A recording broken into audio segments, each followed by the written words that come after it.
News from heaven. What enchantments are? Wait, enchantments? Isn't that like the Lord of the Rings or your Dungeons and Dragons? Is that real? Aren't these guys like sort of rational-ish spiritual? Are they really going to talk about enchantments?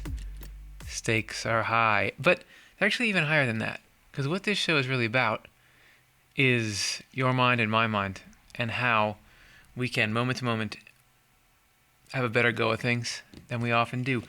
Because I don't think we really should have to settle for the winds of the day, the mind current, just serving up whatever it wants to. Hey, guess what? You remember that time when you did this thing that was embarrassing? I'm going to remind you of this all day. Hey, I really am going to replay this argument that you had over and over again in your head. And this, I'm going to make you think you can't be happy with what you have. All that stuff. We deserve better than that. And they're actually... the better than that is sitting right there, and it's the truth, and it's real. It's just this illusion we got to clear up. And every piece we learn about it should help just clear just a little bit more. So let's see what enchantments can do for us. And we're looking here at the book of Revelation. Because if you're going to add the intense magic-y stuff, just layer it all on top of each other. This is Swedenborg talking about Revelation 9, verse 21. Now, this is not, you actually go into this book. These are not right back to back, but this is up a few pages. But we put it here so you'll know what we're talking about. We did you a solid. No, don't worry about it. It's just a favor from us to you. And you can do me a favor. Forgive me for that arrow. Yeah, that's an arrow. And they did not repent of their murders or their enchantments. Other translations have sorcery. Or their sexual immorality or their thefts. Got it. Don't kill people. I've got it. I should have repented. I shouldn't do that. Okay, I get you can harm people through sexual misconduct. You shouldn't steal things, but I'm sorry. Enchantments? We didn't apologize for our enchantments? What are we talking about here? And is it just, like that movie, the 90s movie, The Craft? Or is it something that's applicable to you even if you don't have Ouija board? I don't know. I have no idea. Let's see what's in here. Since no one today knows what is meant by enchantments, we will briefly say what they are. Here we go. He's getting right to it. Enchantments are just above in place of the 8th commandment of the Decalogue. You shall not bear false witness. For mentioned there are 3 other prohibited evils, namely murders, sexual immorality, and thefts. Oh yeah, I thought I recognized that list somewhere. We got our... most famous life instructions of all time, the 10 Commandments, I think of all time. That's got to be top 2 or 3. And yeah, this stuff all is in that list, but enchantments is not there. And curiously, it's in the place of false witness. To bear false witness, so what's the deeper meaning of all this? Because even on the surface, sure, maybe we're not doing that, but are there more subtle layers that permeate human behavior that we can be... sort of like, you've got to have enough protein or carbohydrates, but these micronutrients that you just need a little bit of, and if you don't have them, to bear false witness means, in the natural sense, to act as a false witness.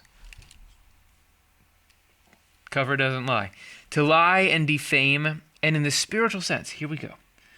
So we had a natural sense, act as false witness. Okay, you can't do that. These things nest on top of each other. You can't act as a false witness, lie and defame. If you're doing that, it doesn't matter what subtle spiritual stuff. You can't be doing that, right? But then that stuff rests on top of, in the spiritual sense, it means to convince and persuade that falsity is true and that evil is good. Okay, so this has reference to, the external circumstances. Just report the external circumstances accurately. But when we get into the spiritual sense, we're starting to talk about, particularly, then in the spiritual sense, it's all about which direction. Are you going up towards what's true and good or down towards what's false and evil? So you need to be directing people there, and really in the negative sense, not introducing people into things that are against what's true and what's good. Okay? It is apparent from this that to practice enchantment means, symbolically, to persuade someone of falsity and thus to destroy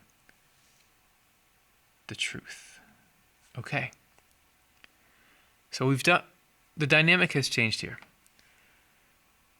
Because in one sense, if you were like, hey, wait a second, I was expecting something a little more like, how do I draw a spell? Like, this is a magical spell.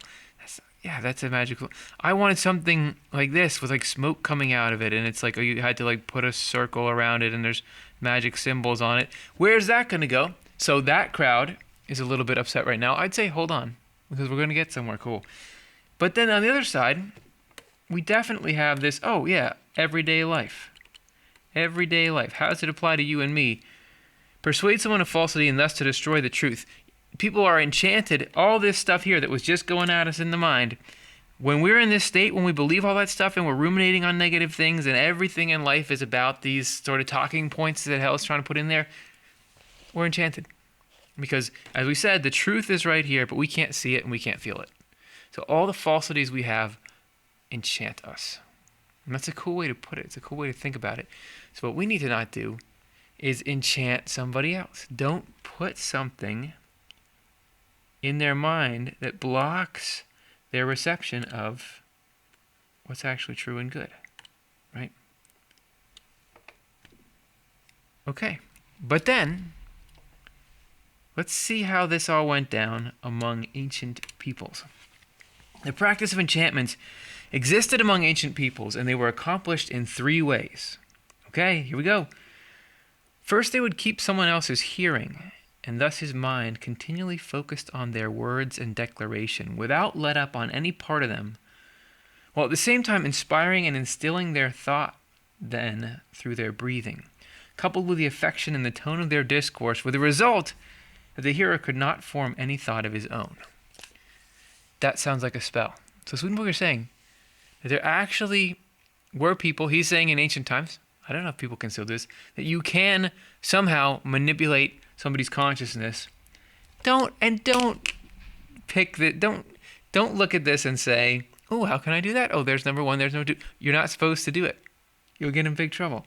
I don't think there's any danger of that with how non-specific this is, but they would keep someone else's mind focused on their words and declaration.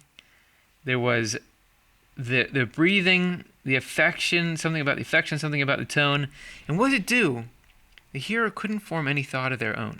Thus would speakers of falsehood forcibly infuse their falsity. So here we go. Everybody's happy because the people who wanted to spell, you've got to spell. Like this, like sort of chanting, and it's like the snake in the Jungle Book. The eyes. Trust in me, just in me. Close your eyes. And the people who want it just to be regular life, we're talking about something we can understand. Sure, they got to it in an intense way, but what it is it's confusing people. It's getting people to believe something that's not true. Hey, do you have relatives right now or people that you know who you are convinced are under an enchantment? And I'm just talking about maybe they have ideas about the way the world is or about politics or some analogous argument we can have, and you think they are so being controlled by their source of information, some kind of social media or website or news, and you just feel like, gosh, I just can't talk to them anymore. Because when I'm trying to talk to them, all that hits me is that falsity that's in their mind. They are completely wrapped up in the falsity. So could be modern day, we have new techniques. We know that if we pair certain emotions together or we deliver things with certain graphics on them, not that we're doing that in this show, not that this is all to get you to believe what we're saying, but it's just interesting to think about these ancient persuasion techniques, modern persuasion techniques. The takeaway is, don't break that commandment. Look at how dire this is. Revelation, they didn't repent of all murders, thefts, and this. It's just as bad to ruin somebody's mind. Why? Because when we come here and do this show, every day we're talking about how we're trying to clear up these clouds so that the truth can come in. If you're introducing more junk here for someone, this thwarts the primary aim of God, which is to free us. Right? Because the truth, everybody's birthright, just how things really are, like the sun streaming down. It's like we're like a little plant under a box that is starving for photons. And what we deserve is just what we should have is the box is just gone. It's not like some special plants deserve the sun. We deserve the truth. So don't step over and shade anybody out. It's just rude. Okay, let's see where else we go. Second, but these people go on. There's more that they do. Second, they would infuse persuasion, which they would do by keeping the mind from anything contrary and by keeping it intent only on the idea of what they were saying. Okay, so you don't allow what's contrary. And you know what's interesting? It's just occurring to me now, is, again, this shows us a bit of the nature of evil versus good. Yeah, sure, there's a lot of differences, but I want to say evil is constrictive, whereas good is expansive. And what's coming to mind immediately around this is that Swedenborg talks about how in the spiritual world, in heaven, when any truth is being introduced, I don't need to draw this. When any truth is being introduced, right? So angels are telling you something great. That sign is coming in. Always the counter idea is made available so that the angels aren't just doing this same process, but with good stuff. Here, you've got to believe us. We're so shiny. We have so much love. Always people are given both sides so that they can freely make the truths their own. That actually, if you don't have that option, things just become lifeless and two-dimensional. Swedenborg describes it like a statue versus a person. Because that's not how a healthy mind, that's not how a mind can absorb something healthily. So angels will always take care to give us that freedom. Whereas evil doesn't care at all. That restriction of thought is a hallmark of evil. I guess there could be a situation where you've got to temporarily keep someone from going to destructive places in their mind. I got it. But in general, evil is all about, you have to do this. So watch out. If you have anybody saying, like, this is what God thinks, and you have to do exactly this, and I'm going to crush you if you don't, that's not the way goodness is. Just saying. It's not the way goodness is. It could be you've got something, but if it smells like a duck. Thus, the spiritual atmosphere of one person's mind dispelled the spiritual atmosphere of another person's mind and suffocated it. The aura of one person replaces the aura of another. This was the spiritual witchcraft that magicians once employed, and they called it overcoming and binding the intellect. This kind of enchantment was an enchantment of the spirit or thought only, whereas the first kind was an enchantment of the mouth or speech as well. Swedenborg does say there is kind of magic. It seems like he often talks about it as something in the past, but he's saying that there was what we think of now as magic. Why I could make all these pop culture references to magic is that there is something like that. It's something that occurs within the systems of life. It's abusive correspondences. So it's not just magic. Like you could break down the mechanics of how it works, but I'm just saying Swedenborg gives you a picture of life that accounts for all this stuff that pops up, all these different religious traditions. He says how these fit in and where their value is, even stuff like magic, why there's so much of it in the public consciousness. There is a reason, and there's roots in it. I just love it. It's this expansive map that all your pre-existing stuff does fit into. Third, in case you want one more, a hearer would keep his mind so firmly in his own opinion that he would almost close his ears to hearing anything of what someone else was saying. He would accomplish this by holding his breath, and sometimes by a tacit muttering, and thus by a continual denial of his adversary's opinion. This kind of enchantment was practiced by people listening to others, while the first two kinds were practiced by people speaking to others. So all sort of forms of mind control, mind restriction. These three kinds, what's the context here? These three kinds of enchantment were practiced among ancient peoples and are still practiced among spirits in hell. Oh, remember I called these dark clouds hell? Right? Because Swedenborg says that all the negativity that's coming streaming into the mind actually is from people who have lived an evil life and are now in the spiritual world and want to continue being evil. That's what hell is. That's what evil spirits are. So, if you never meet a magician in this world who tries to do that and talk to you, just know that's the way hell operates. So if you're ever feeling these patterns of your own mind, and I'm sure you've never, ever, ever felt this, your own mind is trying to force you to to think about something, or it's trying to force you to ruminate on something, or trying to restrict all the possibilities of life to, like, you are defined by this one thing and you've failed in this one way and you're nothing and you're miserable. You know what that is? It's probably crap, because it's hell, and hell is falsity. That's the way falsity interacts. Rare is it that, if ever, something that's actually good and true would sit there and hammer on you and say, you have to acknowledge this. How many people walk around devastated by this narrative that they believe is the truth coming through to them? It's probably not. You know? It's just people trying to shove that box over your plant. Do you remember that metaphor I made earlier? It's just hell. That's how hell is. In the case of people in the world, however, only the third kind remains. And this among people who have affirmed themselves in falsities of religion out of conceit of their own intelligence. Okay, so there's still people in 17-something when this was published. Yeah, I'm a Swedenborg expert. Who could do the third kind, but the first two kinds aren't around. Doesn't mean they haven't come back. How would I know? For when these people hear contrary views, they do not admit them any further into their thought than to superficial contact, and then they emit from the inner recesses of their mind a kind of fire which consumes those views, of which the other person knows nothing beyond the indications of the facial expression and tone of voice in reply, if the enchanter does not contain that fire, that is, the anger of his conceit, by hiding it.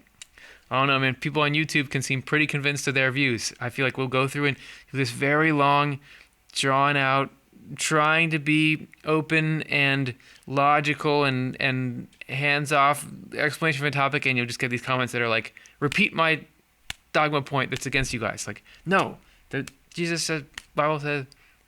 It could be they're right, but it is tough, right, in religion or politics or whatever, to come up against something that seems like it's not even interested in listening to you. This kind of enchantment today causes truths not to be accepted, and in many cases, not to be understood.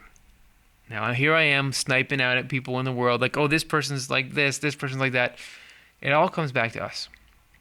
And that's the only place we can really know that there's progress to be made. Enchantments causes truth not to be accepted, and in many cases, not to be understood. So what I would say, the takeaway is, where are we enchanted? In our own minds. Where do we potentially have a false view of life overshadowing everything?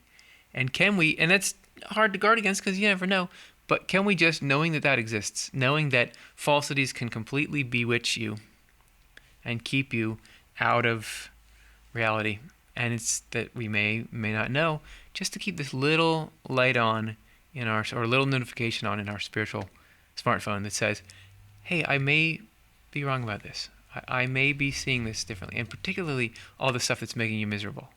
Oh, this may not be as true as it says, because if we can keep that openness, I think that's just a little crack that can let the light in. And once the light's getting in, that will pry all this stuff off. Because believe me, heaven is looking to get you out of this, because there's a much better, happier view of life to be had here. And that is exactly what you're destined for. So, looking forward to you getting all filled up by the truth and being completely surrounded by the opposite of whatever enchantment is. And that's what enchantments are, and that's the news from heaven. How'd it go? How'd you like it? Is that something? Can we go out and talk about that stuff and you come away with something useful for your life? If so, leave a comment, let us know. Support the program, OTLE.cosvox.com. This is not for profit. You do that, we keep going, we expand, we reach more people. Thank you to everyone who is supporting. Thanks for letting me do this news from heaven. This is an honor and a privilege, and I can't believe you made it to the end. You're still watching. I'm obviously doing my lead out. You're still watching. Man, you're awesome. Well, you're very polite anyway. Hope that was of use to you. Talk to you soon.